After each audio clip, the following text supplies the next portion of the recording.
Pitching business isn't so bad. After all, who doesn't enjoy pounding through 3 months of work in only weeks or days for free? The truth is that the pitch process is consciously designed by clients to commoditize agencies. Now, they would say it's to make it fair. It needs to have a lot of process. No one will equally have any access to decision makers. There's no need for clarity on the brief, but we can give you a few days. Combine this with the reactive and pitch-addicted nature of the agency business, and you got a bit of a mess. Now, all this said, competitive reviews, RFPs, can still be the fastest path to large pieces of business. They still provide a significant revenue opportunity, but only when orchestrated effectively. So here's just a few of the things we look for when identifying and addressing what's most holding back an agency from being effective. Consider these with your own agency. Number one, your positioning. Is the business value you create for clients being communicated in no uncertain terms? Are you avoiding all the cliches around your proprietary circle chart process that begins by understanding your business? We then do research and strategic development, and it continues on. And what really separates us, though, is that we measure the results of our work, and this feeds back into the system. We're fully integrated, media neutral, all about creativity. We're an ideas company. We build advocates, create culture. We're independently held.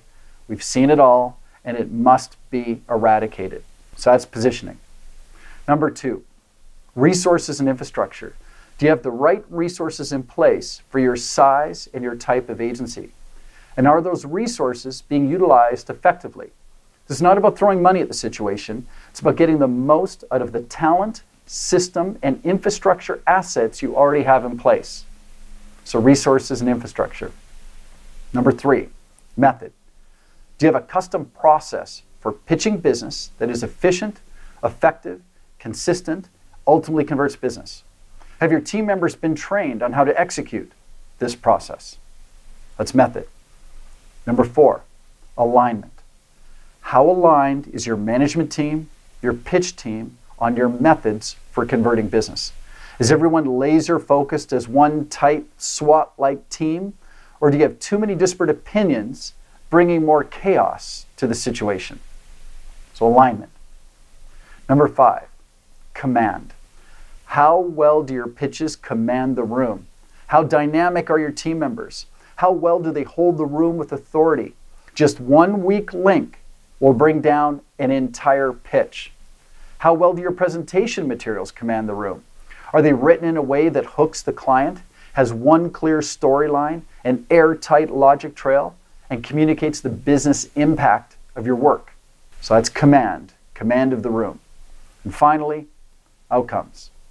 This is the key in transforming an agency's new business effectiveness. How well do your written submissions, your case studies, your capabilities, final pitch presentations correlate the agency's work to meaningful client business outcomes? How effectively do your pitch teams even develop a strategy that is focused in this way? There are efficient methods, some, again, from management consulting firms, that can be applied to immediately improve this. So, positioning, resources and infrastructure, method, alignment, command of the room, business outcomes. There's just a few of the basic things we look for when digging in with an agency on their effectiveness with competitive reviews, RFPs. Hope this gave you a few things to consider about your own pitch team.